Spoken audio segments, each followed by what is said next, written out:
Marcos patungkol sa kanyang kapatid na si President Ferdinand Bongbong Marcos. We deserve better. We deserve nothing but the best. A pleasant good afternoon to everyone gathered here today. Our leaders, partners, advocates, and fellow Filipinos united by one great cause to save the Philippines. Today marks a historic beginning. We come together not out of convenience, but out of conviction. We gather here because we can no longer stand idly while our nation continues to slide into moral decay, political chaos, economic hardship, and the betrayal of public trust. We gather because the future of our children, our communities, and our country depends on what we do. The Save the Philippines Coalition is not just another organization. It is a voluntary movement of citizens who refuse to surrender hope. It is an alliance of patriots from diverse sectors and backgrounds, united by one purpose: to restore integrity in leadership, accountability in governance, and dignity to the Filipino people. We heed the call of former President Rodrigo Roa Duterte, a call to action, to courage, and to patriotism, to save the Republic. And in responding, we affirm that saving the Philippines means demanding change at the highest levels of power. It means confronting the failures and abuses that plague our government and standing firm for what the Constitution demands: rightful succession and responsible leadership. As we launch this movement today, we also launch a renewed spirit of unity and purpose. Let this assembly be the starting point of a nationwide awakening, where citizens no longer remain silent, but speak up and stand together for truth, reform, and justice. To all those who come from near and far, from Luzon, Visayas, and Mindanao, welcome. Thank you for choosing courage over comfort and patriotism over apathy. Your presence proves that the Filipino spirit, no matter how challenged, will never yield to tyranny and corruption. Together, let us declare with strength and faith, we will save the Philippines. Maraming salamat. Mabuhay tayong lahat. Mabuhay ang ating bayan. Welcome to this new and momentous chapter in the history of the Filipino people.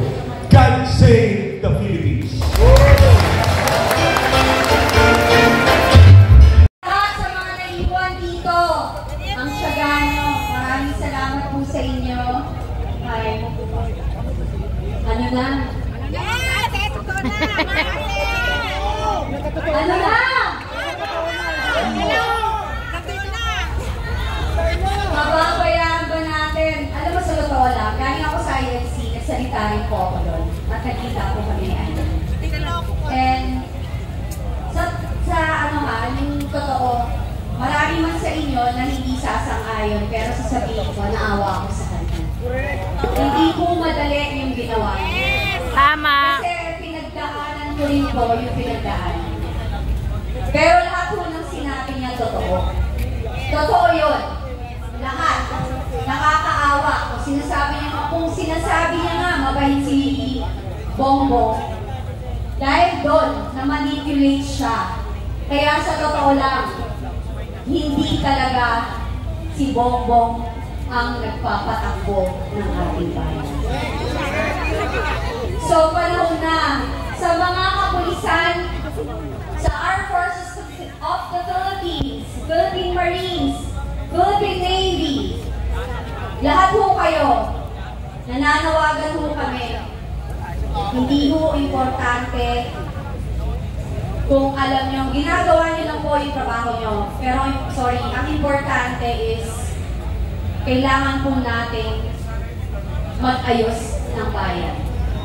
Kailangan po natin na ituwid ang mga pagkakamaling nangyari. Kailangan natin ng leader na may sariling paninindigan, marunong magdesisyon, at kayang pagod na ako, di ba? At kaya natin ipagtanggol ang ating bayan. Di ba? Alam ko, pagod na kayo, pero dapat pa tayo mapagod para sa ating bayan? Hindi! Di ba? Dahil ang bayan natin ating ito. Amen! Christian? Are you guys Christian? Thank you. Amen! Wala po ito sarili yun. Wala rin ito sa kulay ng politika. Ito po ay para sa bawat Pilipino ng bayan natin. Ito po ay para sa kinabukasan ng ating mga anak. Ito po ay para sa future ng ating mga apo. Mga nanay, tatay, tito, tita, kuya, ate, bakla, tomboy. Yeah! Pare-pareho tayong Pilipino. Bayan natin to. Karapatan natin ipagtanggol ang ating bayan. Laban! Para sa bayan! At naniniwala ako sa mga kasama natin sa kapulisan at kasundaluhan na alam nila kung anong dapat nilang gawin. Kaya hindi ko na ho sasabihin. Matalino ho sila. Hindi ho tamang pamunuan tayo ng mga taong gumagamit ng droga. Hindi ho tama yun dahil hindi ho sila normal mag-isip. May double identity yan. At may pitik. Kaya nga gusto tayo magpagyera rather than ayusin ang pamumuhay ng mga naghihirap sa ating bansa. Maraming salamat po. Huwag kayong sasawa. At pangalaman pala kay Ma'am Cathy Binang. Marami pong salamat. Okay pa ba kayo dyan? Hindi, gusto ko talaga marinig, okay pa ba kayo dyan? See you! Alam nyo na!